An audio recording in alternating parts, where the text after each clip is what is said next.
मैं बहुत सारी यूनिवर्सिटीज और कॉलेजेस में जाता हूं, पर ऐसी एनर्जी मैंने अपनी जिंदगी में पहली बार देखी है।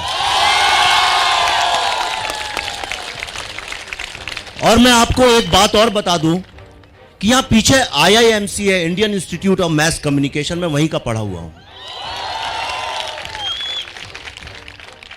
जवाहरलाल नेहरू यूनिवर्सिटी में आज उस बात को कुछ एक दशक हो गए हैं, 20 एक साल। ये दीवारें, यहाँ के ये स्केचेस, ये माहौल, ये पेड़, कुछ नहीं बदला।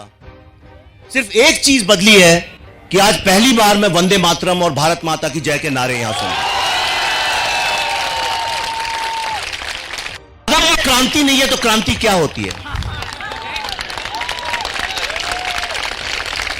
अगर ये आजादी नहीं है तो आजादी क्या होती है? अब मैं आपको चंद मिनटों में सिर्फ ये बताऊंगा, जो मेरा कर्तव्य भी है आपको बताना।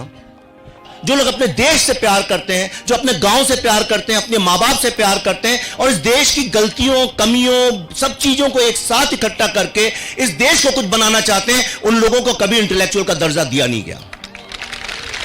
दर्जा उन लोगों को दिया गया, इंटेलेक्चुअल बुद्धिजीवी का दर्जा उन लोगों को दिया गया जो एक ऐसे यूटोपिया की बात करते हैं जो कभी संभव ही नहीं।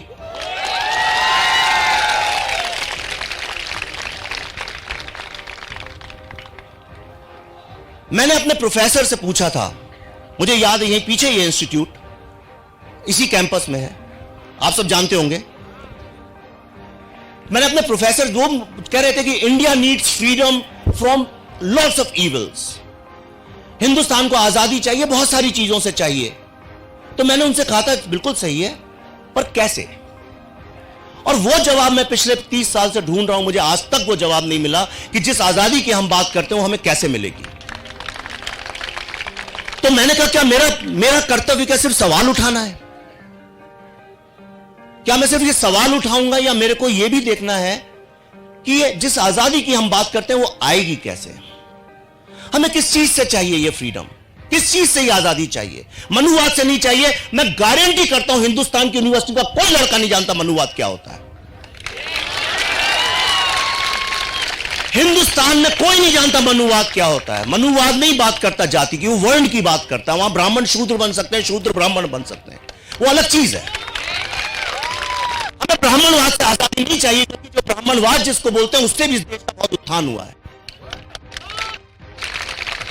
हमको आजादी चाहिए इस देश की मीडियोक्रिटी से, हमको आजादी चाहिए इनएफिशिएंसी से, हमको आजादी चाहिए इनकॉम्पिटेंस से, हमको आजादी चाहिए उन लोगों से जो देश में रह के देश को आगे नहीं बढ़ने देते हैं। क्या कारण है 70 साल की आजादी के बाद, 70 साल की आजादी के बाद इस देश में एक सिंपल एजुकेशन हम नहीं दे पाए? हमें उन लोगों से आजादी चाहिए जिन लोगों ने हिंदुस्तान के मिडिल क्लास, जो असली हिंदुस्तान को रिप्रेजेंट करते हैं, उनकी आवाज को आगे नहीं बढ़ने दिया। सारे इंस्टीट्यूट्स में, सारी यूनिवर्सिटीज में, हर ऐसी जगह पे जहां पे एक विचारधारा पनप सकती है, वहां पे अपने लोगों को बैठाल के एक तरह की आइडियोलॉजी को ही सिर्फ ग्रो करने का मौका दिया। मैं उस नैरेटिव से आजादी हमें चाहिए।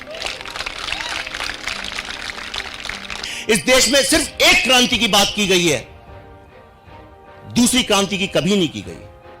वो क्रांति आएगी सिर्फ हिंदुस्तानियत से, वो आएगी कैपिटल बनाने से, वो आएगी वेल्थ बनाने से, वो आएगी जब अपने घर में आप पैसे भेज सकेंगे। कौन भूखे पेट क्रांति कर सकता है? लेकिन कुछ लोग हैं जो चाहते हैं कि लोग भूखे पेट रहें, ताकि वो क्रांति कभी आएगी नहीं और उनकी दुकानें चलती रहें।